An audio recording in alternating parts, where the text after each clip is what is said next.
안녕하세요. 저는 뱃속에 17주 된 태아를 키우고 있는 30대 임산부입니다. 아이가 자라나면서 점점 엄마가 되어간다는 설렘과 긴장으로 요즘 참 생각이 많은데요. 그런 제 머릿속에 쓸데없는 생각 하나를 더 쥐어주려는 시어머니 때문에 정말 스트레스가 이만저만이 아니네요. 저는 본디 태어날 때부터 살이 잘 찌는 체질로 태어났습니다. 소위 물만 마셔도 붓기가 쫙 올라오는 것이 어릴 적부터 통통하기도 통통했고, 부모님은 다 키가 작으신데도 전 또래들보다 한참이나 컸어요. 체격이 아주 남달랐던 여자아이였죠. 그런 전량에 저희 친정 어머니께서 그러시더라고요. 저는 젖을 좀 먹이면 애가 다음날 몇 배로 불어있곤 했고, 얼마나 쑥쑥 잘 크던지 커서 농구선수나 여자 역도선수같이 힘쓰는 일을 시켜야 하나 싶었다고요. 보통 이런 소리를 들을 때면 옆에서 저희 언니는 엄마라면 딸내미를 좀 더 예쁘고 호리호리하게 키울 생각부터 해야 하는 게 아니냐고 하면서 역도 선수가 뭐냐며 제 통통한 몸뚱이를 보고 놀릴 자세를 취하곤 했었어요. 하지만 전 그게 다 아무렇지 않았어요. 나라를 대표할 수 있는 농구 선수나 역도 선수 아무나 할 수도 없고 대충 하고 싶다는 생각만으로도 할 수 없는 너무나 멋있는 직업이잖아요. 그래서 저는 체격이 커서 부끄럽고 창피하고 숨기기보다도 먼저 자진해서 엄마 말 맞다나 농구를 하는 남자애들 옆을 기웃거리고 역도 선수는 어디서 시작해야 하는 거냐고 선생님께 물어보는 등 저 혼자서 제 꿈을 키워보겠다며 그 조그만 했을 때부터 제 앞가림을 제가 하겠다며 밖을 돌아다녔어요. 엄마도 아빠도 어린 제게 외모로 상처 입히고 싶지 않으셨는지 늘 좋은 말씀을 해주시며 제가 바르게 제 자신에 대해서 생각을 가질 수 있도록 옆에서 많은 도움을 주셨고요.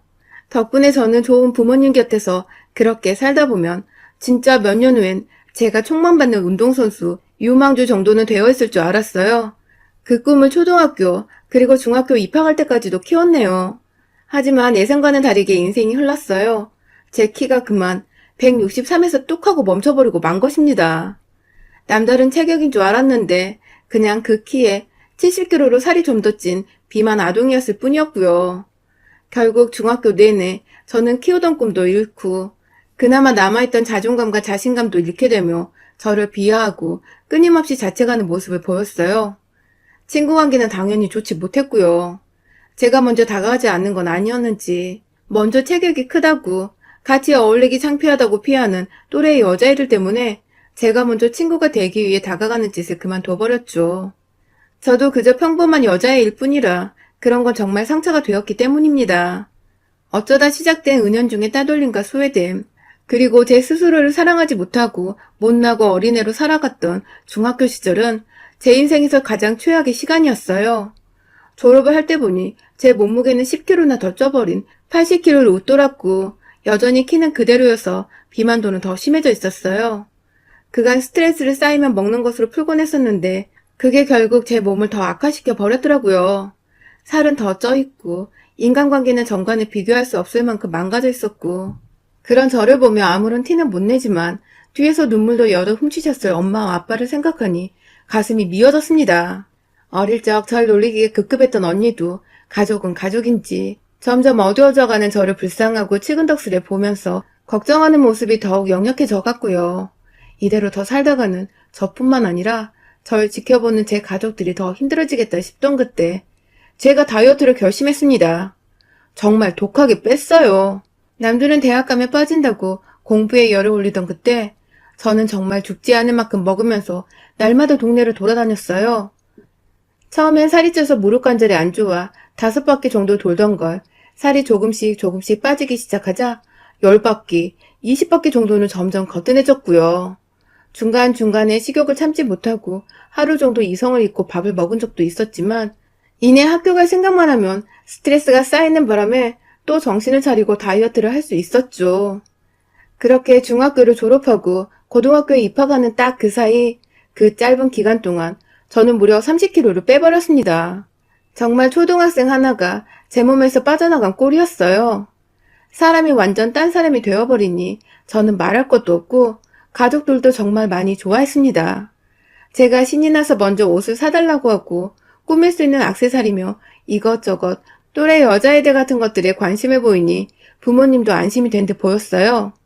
그러면 좀 더 친구들을 쉽게 사귀며 어울릴 수 있을 거라 생각을 하셨을 테니까요. 다행히 부모님이 원하셨던 대로 고등학교에 진학을 하면서는 친구를 사귀는 것이 많이 수월했어요.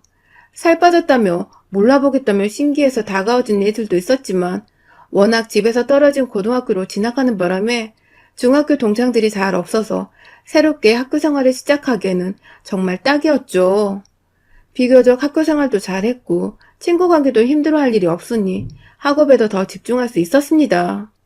운이 좋게 공부를 잘한다는 친구들과 친해지게 되면서 덩달아 가장 뒤처져 있던 저는 친구들의 도움도 받아 겨우겨우 원하는 성적을 맞춰갈 정도로 공부하는 것에 적응을 할 수도 있었고요. 그 와중에도 다이어트에 대한 강박은 늘 가지고 있었어요. 제가 매일같이 울면서 힘들게 살을 뺐던 거라서 다시 살찔까봐 생기는 걱정에 대한 강박증도 컸었지만 정말 지독하게도 식단 관리를 3년 더 이어가며 고등학교를 졸업하던 때에는 오히려 40대 중반의 몸무게를 더 빼서는 완전히 말라빠진 몸매를 가지게 되었고요. 그렇게 대학을 가서도 직장을 다니게 되었어도 저는 한결같이 40kg대의 몸무게를 유지했습니다. 술을 못 마시기도 하는 체질이라 다행히 술을 마시거나 안주를 먹으며 살찌울 일이 성인이 되어서도 일어나지 않았고요. 알바를 하면 그 돈을 모아다가 그 시절 지금보다 곱절로 비쌌던 1:1 요가를 20대 초부터 시작했고 헬스를 하면서 정말 열심히 운동도 하고 다녔죠. 주변에 제 과거를 모르는 또래 동성 친구들은 늘 관리를 잘하는 친구라며 절 동경했고 이성 친구들 중에서는 대시를 해오는 애들도 꽤 많았었어요. 매번 살을 뺀다고 어릴 적부터 관리를 해오던 터라 몸매도 좋고 또 살처지는 거 방지하겠다고 피부 관리도 열심히 했더니 성인이 되어서는 피부도 번지를 했었거든요. 뭔가 제 인생이 살을 쪘었기 때문에 우울했던 것이었고 살을 뺐기 때문에 이제라도 내가 갖출 수 있었던 행복을 되찾은 것만 같은 기분이었습니다. 외모 때문에 인생에 희극이 갈린 것 같아서 화도 나고 울컥도 했었는데 결국 그런 저마저도 외모가 살아가면서 참 중요한 것이란 걸 차츰 알아가기 시작하고 있어서 제 울컥한 마음을 누구에게도 탓할 수도 없었죠. 그렇게 매일같이 같은 일상을 반복하면서 살다가 20대 후반에 지금의 남편을 처음 만났어요. 남편은 제가 다니는 헬스장에서 함께 운동을 하던 회원이었는데 매일같이 저만큼이나 운동에 빠져 살던 사람이었죠.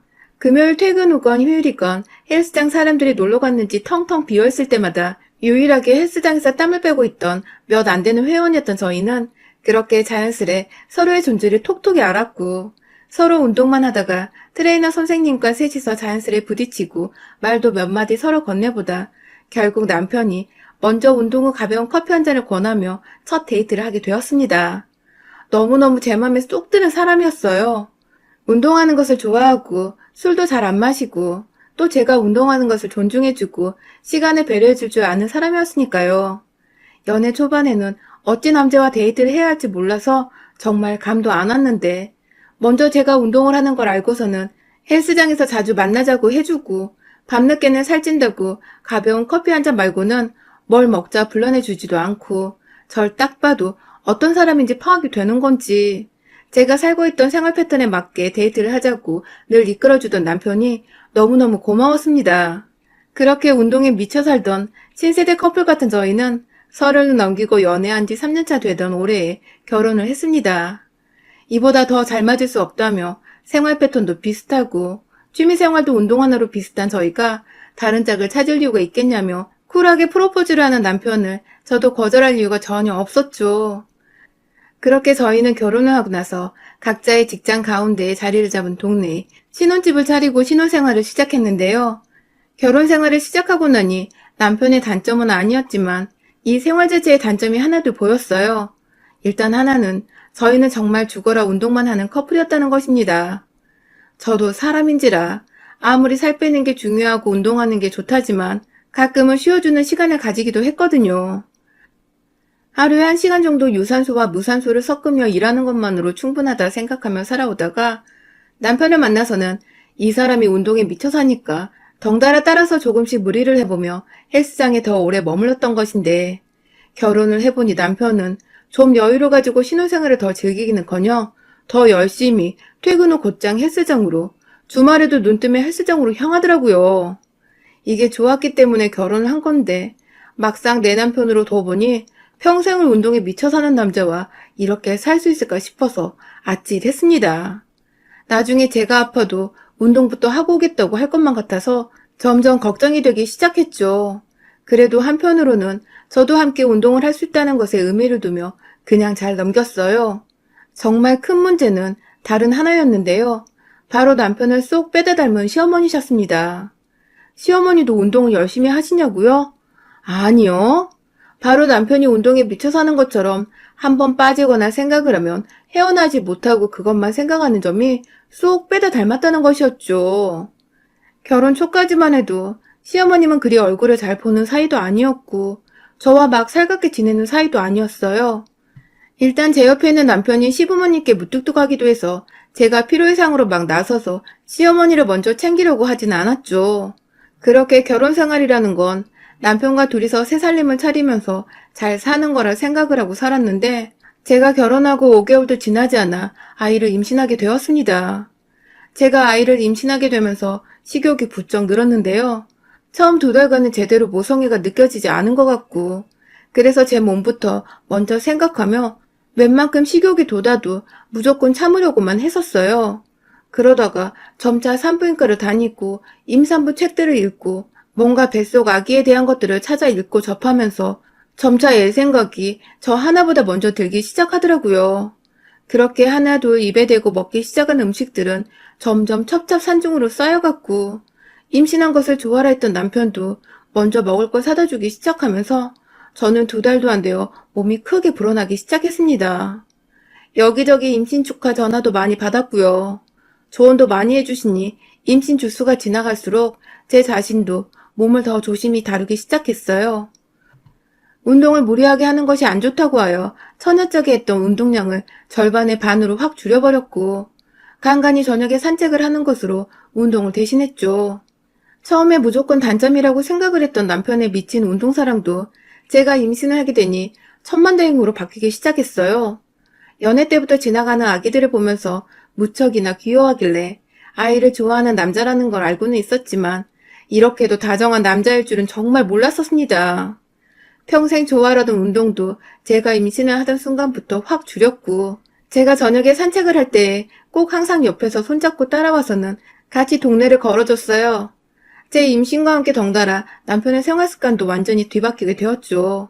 맛있는 거 같이 먹고 몸에 좋다는 저녁 밥상도 같이 차려 먹고 저희는 연애와 결혼까지 포함해서 거의 3년 5개월 만에 처음으로 몸무게 앞자리가 하나 늘어나는 등 포동포동하게 살이 쪘어요. 아주 보기 좋게 말이죠. 이게 다 뱃속 아기한테 좋은 거라 생각을 하고 또 뱃속 아기 덕분에 저희도 오랜만에 먹고 싶었던 것들을 마음껏 먹어본다고 생각을 하니 그저 즐거웠습니다. 그런데 우리 시어머니만 생각하면 잘 먹고 잘 살다가도 숨이 턱하고 막혔습니다. 하도 옆에서 살이 뒤룩뒤룩 쪄가는 중이라며 잔소리를 하셨기 때문인데요. 앞서 말씀드렸듯이 저희 시어머니는 하나에 빠지면 그것 말고는 다른 생각을 못 하시는데 글쎄 제가 임신을 하고 나서는 완전히 관심의 대상이 저와 뱃속 아기한테 쏠려버리신 겁니다. 처음 임신했다고 전화를 드렸을 때는 저희 친정 부모님만큼이나 좋아하셨고 또 좋은 말씀도 많이 해주셨어요. 그 덕에 양가 어른들 축복받으며 우리 아기가 잘 크겠다고 너무나 감사해 했고요. 그런데 다달이 시간이 지날수록 시어머님의 덕담은 점차 악담으로 변하기 시작했습니다. 처음에는 단순히 임신한 여자가 얼마나 조심히 행동을 해야 하는지 알려주는 조언부터 시작이 되었어요. 출근하는 길에 핸드폰도 아닌 집으로 전화가 오셔서는 당장 나가봐야 하는데 임신해서 출근하면 쓰냐고 당장에 사표를 쓰고 집에 있으라는 어이없는 말씀을 하셨어요. 곧 애가 태어나면 나갈 돈이 더 많아질 텐데 따로 용돈을 저희한테 주지도 않으시면서 무턱대고 저한테 일을 그만두라고 하시니 저는 그게 당연히 달갑게 들리지는 않았죠. 그냥 생각해보겠다는 마음에도 없는 대답을 드리고는 출근을 해야 한다며 급하게 전화를 끊고 남편과 함께 집을 나섰습니다. 그런데 그게 시작이었어요. 점점 돈 한 푼 손에 쥐어주지도 않으시면서 이걸 사 먹어라, 저걸 사 먹어라 하며 저도 뻔히 인터넷에 조금만 검색을 하면 아는 내용까지 바쁜 출근길이나 피곤한 퇴근길에 전화가 와서 알려주시거나 어느 한의원이 임산부 몸보신 용안약을 만든다더라 하면서 그 나이 어르신들이 할 법한 잔소리와 덕담을 반 섞인 말들을 시전하시면서 제가 참 전화를 받고 싶지 않게 만드셨어요. 그래도 나름 시어머니가 며느리를 생각해서 챙겨주시려고 이러시는 거라며 마음을 다잡고 늘 반갑게 그리고 예의 바르게 전화를 받곤 했었는데요. 시간이 지나면서 악담과 덕담의 경계가 모호해지는 순간이 찾아왔어요. 바로 한 달 전쯤에 있었던 일 때문이었습니다. 그때 제가 회사에서 중요한 발표가 있어서 거의 발표 날을 기준으로 일주일 정도간 회사에서 야근을 하며 지냈는데요. 하필 그 사이에 저희 시어머님이 저희 부부한테 말 한마디 없이 집으로 찾아오셨더라고요. 저는 일한다고 남편한테 미리 말을 하고는 집중하려고 핸드폰을 무음으로 해놨었는데 뒤늦게야 늦게 퇴근하는 길에 시어머니가 오셨다는 남편의 문자를 읽고는 황급히 집으로 들어왔고요. 차로 1시간 정도 걸리는 거리에 살고 계셨던 시어머니는 그날 저희 집에서 주무시려고 하셨는지 저녁 시간에 오셔서는 옷가지가 담긴 짐까지 챙겨 오셨더라고요. 황급히 집에 들어가니 시어머니는 혼자서 화가 단단히 나 계셨습니다. 제가 없는 사이에 남편한테 이미 잔소리 폭격을 던져놓으셨더라고요. 임신한 여자가 회사에서 뭐 이리 오래 일을 하고 있냐고, 내가 말한 한의원 집에서 약 타려고 전화는 한번 해봤냐는 등 한참을 남편을 향해 혼을 내시다가 뒤늦게 들어온 며느리인 저를 보고는 기가 찬다는 표정을 짓고는 방으로 먼저 들어가신 시어머니는 다행인지 뭔지 다음날 저희가 출근을 해야 하는 시간에 맞춰 짐을 싸서 도로 집으로 돌아가셨어요. 뭐 때문에 오셨는지는 모르겠지만 불시에 들어와 저희 부부가 어떻게 뱃속아기를 키워내고 있는지 살고 있는지를 확인하고 검사하고자 오신 것만 같아서 기분이 그리 좋지는 않았어요. 오히려 마구 불쾌하기만 했죠. 그러다가 불과 일주일 전 결국 터질 것이 터지고야 말았습니다. 임신한 며느리를 제대로 교육시켜야겠다는 것에 확 꽂히신 건지 우리 시어머니는 집에 오셨던 그날부터 쭉 매일같이 저한테 문자로 뭘 먹었는지 혹은 무슨 운동을 오늘은 했는지 하나하나 물어보시고 상담을 받으라 하셨어요. 의사가 아닌 본인한테 말입니다. 자식이라고는 남편과 그 밑에 도련님 이렇게 딱 돌 키워내신 분께서 마치 옛날에적 자식을 7, 8명은 낳은 여자들인 것 마냥 전문가 행세를 하시는 저희 시어머님은 자신은 남들이 잘 못 낳는 아들을 둘이나 낳은 여자라며 말끝마다 자신을 따라야 한다는 헛소리와 함께 제게 이러쿵 저러쿵 잔소리를 시전하셨죠. 그러다 결국 또다시 말도 없이 퇴근하고 나니 집에 거의 다 도착을 했다며 저희 집을 찾아오셨는데 들어오자마자 멋대로 제 배를 두 손으로 확 만지시더라고요. 아무리 임산부라지만 제 배를 함부로 만지는 건 저도 기분이 나쁘거든요. 그런데 시어머니는 그 흔한 양해도 구하지 않고 무턱대고 제 배를 턱 하고 만지더니 애가 잘 자라는 것 같지 않다며 그렇게 일하고 약도 안 지어먹고 살다간 애 금방 죽는다며 감히 해서는 안 될 악담을 임산부인 제 앞에서 하셨어요. 남들은 시댁에서 먼저 맛있는 거 사 먹으라고 용돈도 주고 좋다는 음식을 사서 보낸다는데 우리 시어머니는 10,000원 한 장 쓰지도 않으시면서 뭐 그리 잔소리만 많으신 건지. 그놈의 한의원 타령은 저 처음 임신했을 적부터 매주 듣고 있는 것 같았어요. 이렇게까지 제가 안 사먹고 있으면 먼저 사줄 법도 한데 여전히 돈 한 푼은 안 쓰고 계시고 그 와중에 며느리가 건강은 했으면 좋겠고 아이 하나 가진 게 이 정도로 별날 일인가 싶어서 애가 죽는다는 헛소리를 들었는데도 겨우 마음을 안정시키며 참고 있었는데 아니 글쎄 이제 겨우 퇴근해서 어머님 인사드린다고 내내 서있던 저한테 저녁밥은 늘 이렇게 안 차려 먹는 거냐며 냉장고를 이리저리 뒤지고는 저한테 밥 타령을 하시는 게 아니겠어요?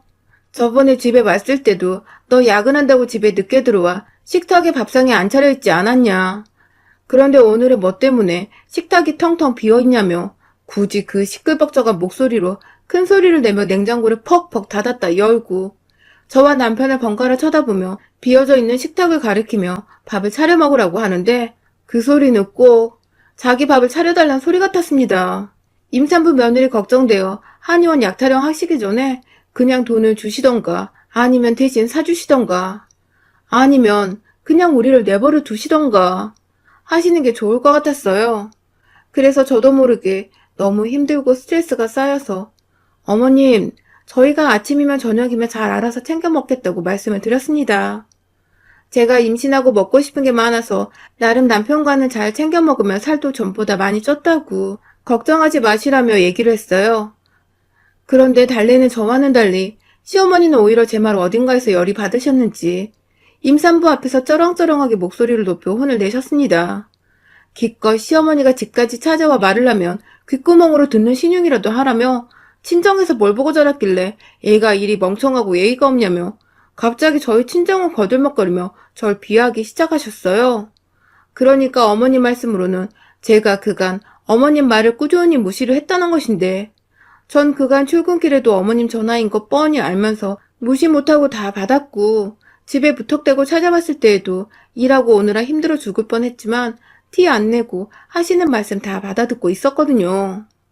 그런데 살다 제가 살쪄서 뚱해 보인다는 소리는 들어봤어도 임신하고 다 큰 마당에 멍청하다는 소리는 또 처음 들어보네요. 그것도 저희 친정을 욕보이면서 말입니다. 그런데 제가 순간 너무 빡쳐버렸습니다.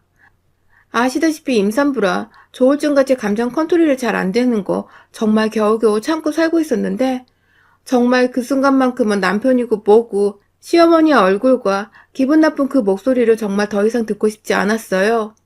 제가 임신하고 남편과 같이 먹고 싶은 걸 많이 먹고 싶었지만 그만큼 또 소화가 안 돼서 속이 더부룩한 경우도 많았거든요.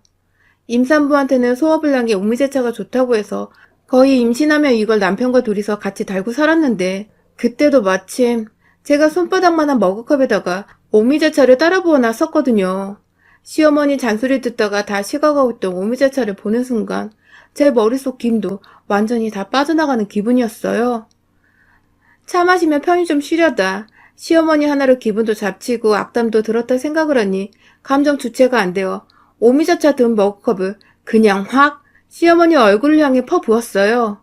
어릴 적 나름 운동선수를 꿈꾸며 살았던 제겐 비록 살만 빠졌을 뿐 기본적인 힘이 남아있었거든요. 진짜 있는 힘껏 컵잔을 쥐고서 차를 들이보니 물살이 어찌나 셌던지 시어머니 얼굴에서 퍽 하고 주먹에 맞은 듯한 소리가 났습니다. 시어머니는 졸지에 며느리한테서 물세례를 받고는 어안이 벙벙해 미친년이라 소리를 꽥꽥 지르셨고 저는 그런 어머니가 더 이상 보고 싶지 않아서 한 대 더 맞고 싶으시면 여기 딱 기다리라며 이번에 목마를 때 마시려고 물병에 담아놓은 오미자차 1리터 용량을 냉장고에서 꺼내들었어요. 시어머니한테 들이부으려고 위에 닫혀있던 뚜껑을 열고 확 시어머니한테 가려고 팔을 들어올리는 그 순간 시어머니가 엄마야! 하며 남편을 붙잡고 뒤에 숨어있다가 한참을 미쳤다고 잔뜩 쫄아서 말리라고 남편을 설득하다 결국 본인 입으로 먼저 미안하다고 아무 말도 이젠 안 하겠다며 오두방정을 떨며 사과를 하시더군요. 그러다가 제가 하도 손에서 물병을 놓지 않고 있으니 혼자 방방 뛰다가 남편이 말리러 온 사이에 자기 가방도 미처 챙기지 못하고 혼자 문 밖으로 주랭랑을 치셨고요. 그렇게 집 나가서 연락이 없으신 지 벌써 일주일째입니다. 어찌나 깜깜 무소식인지 우스갯소리로 그날 분명 누군가 제 손에 던져진 제 오미자차로 요란하게 싸다구를 맞았던 것 같은데 그게 꿈인지 현실이었는지도 헷갈리더라고요. 여전히 시어머니 가방은 저희 집에 놓여져 있는데 보기 싫다고 그건 그대로 쓰레기통에 쳐넣었어요. 혹여나 또 전화 오면 그땐 요구 바가지로 해주려고 전화선도 안 뽑아놓고 기다리고 있는데 저한테 완전 쪼르셨는지 더 이상 연락도 없으세요. 덕분에 남편도 저한테 이런 모습이 있는 줄 몰랐는지 완전 쫄아서는 자기 엄마가 너무 심한 말을 했다며 옆에서 더더욱 저를 왕비 모시듯 떠받들어 주고 있고요. 아휴, 살면서 살 때문에 모진 경험도 하고 참 힘들게 살았는데 이제 좀 맛있는 거 잘 먹고 살려 하니 시어머니가 절 딱 건드리시는 바람에 나름 한동안은 정신적 스트레스가 상당했었지만 이제는 좀 자유가 된 것 같아서 속이 후련합니다. 다음에 또 헛소리하려고 말도 없이 집에 찾아오시는 날에는 저 진짜 그때는 오미자차가 아니라 욕조에 물 한가득 집에 있는 차 종류는 다 털어내 우려서는 시어머니 면상에 바가지로 퍼서 던져버릴 거예요. 또 오기만 하세요 아주. 여러분의 생각은 댓글로 남겨주세요. 오늘도 시청해주셔서 정말 감사합니다.